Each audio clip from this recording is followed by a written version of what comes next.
శబరిమలకి వెళ్ళాలంటే కాలినడక ద్వారా ఎన్ని దారులు ఉన్నాయి, ఎలా వెళ్ళాలి, ఇలాగే వెళ్ళాలని ఏమైనా ప్రమాణం ఉందా, శాస్త్రంలో ఏమైనా ఎవిడెన్స్ ఉందా అని అంటే ఉందండి.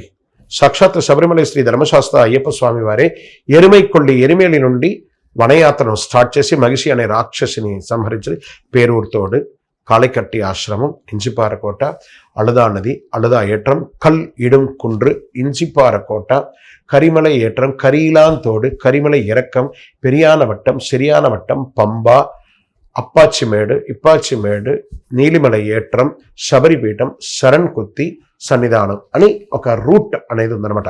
ఇలాగే నడవాలి అని. అది కాలగర్భంలో మళ్ళీ పంబ నుంచి కూడా నడిచే వాళ్ళు స్టార్ట్ అయింది. కానీ వనయాత్ర అంటే అప్పట్లో ఎరిమేల నుంచే. ఇప్పుడు మా తండ్రి గారంతా వారికి చిన్న వయసులోనే వారికి అన్నప్రాశనం అయింది 1946 ఆ ప్రాంతంలో. ఎరిమేల నుంచే వెళ్ళేవారు. అప్పుడంతా ఇక్కడంతా ఈ చిన్న రూట్స్ అంతా లేదు. అప్పట్లో ఆ రూట్లోనే వెళ్ళేవారు, అలాగే వచ్చేవాళ్ళు. అందుకే ఆ ఎరిమేలిలా వాళ్ళ చేతిలో కర్రలు పెట్టుకుని టపాకులు కాల్చుకుంటూ శబ్దం చేసుకుంటూ వన్య మృగాలు చేసుకుంటూ పెద్దవాళ్ళు నడిచేవాళ్ళు. అందుకే ఇప్పటికీ శబరిమలలో కానీ ఎక్కడైనా వనయాత్రలు చూస్తే వెడి వడిబాడు అని చెప్పేసి టపాకులు అప్పుడప్పుడు కలుస్తుంటారు. ఆ శబ్దానికి ఆ యొక్క మృగాలంతా కాస్త దూరంగా పారిపోతాయి, ఎవరికి ఇబ్బంది పెట్టకూడదని. అలా వనంలో నడవడం. సరే, ఎందుకు నడుస్తున్నాం ఈ వనయాత్రలు? ఇలాగే నడవాలని చెప్పాం కదా. మళ్ళీ ఇక్కడ ఇంకొక ఇది ఉంది. ఎందుకు వనయాత్ర చేయాలంటే మనము నిత్య జీవితంలో ఎన్నో పొల్యూషన్స్తో, వాహన పొల్యూషన్, తర్వాత సౌండ్ పొల్యూషన్, అన్ని పొల్యూషన్తో తిరుగుతున్నాం కదా. కొన్ని లక్షల కోట్ల వనమూలికలు ఆ వెస్టర్న్ ఘాట్లో ఉంటుంది.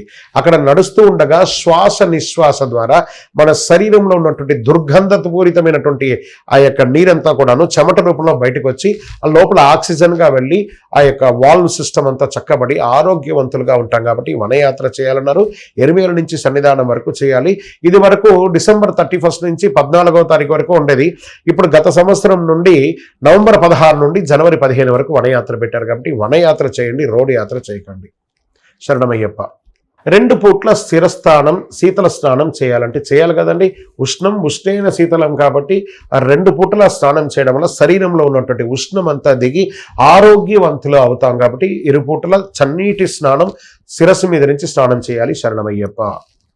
దీక్షలో బ్రహ్మచర్యానికి ఉన్నటువంటి ప్రాముఖ్యత ఎంత గొప్పది తెలుసా అండి. బ్రహ్మచర్య దీక్ష ఉన్న వాళ్ళందరూ కూడా చాలా చరిత్ర సృష్టించిన వాళ్ళుగానే ఉంటారు. ఎత్తుకోండి, వివేకానందులు ఎత్తుకోండి. ఒక ఉదాహరణకే చెప్పాం. ఎంతోమంది అలా మనకు లవింగ్గా ఎంతోమంది చాలామంది నడుస్తారా. మన ఆంజనేయ స్వామి, హనుమంతుడు, ఇలా బ్రహ్మచారి, నారదుడు బ్రహ్మచారి. బ్రహ్మచర్యం ఉండడం వల్ల యొక్క వైరాగ్యం పెరుగుతుంది. ఇంకా చిత్తశుద్ధి, స్వామివారి మీద దైవభక్తి పెరుగుతుంది. కాబట్టి బ్రహ్మచర్యం చాలా విశేషం. శరణమయ్యప్ప.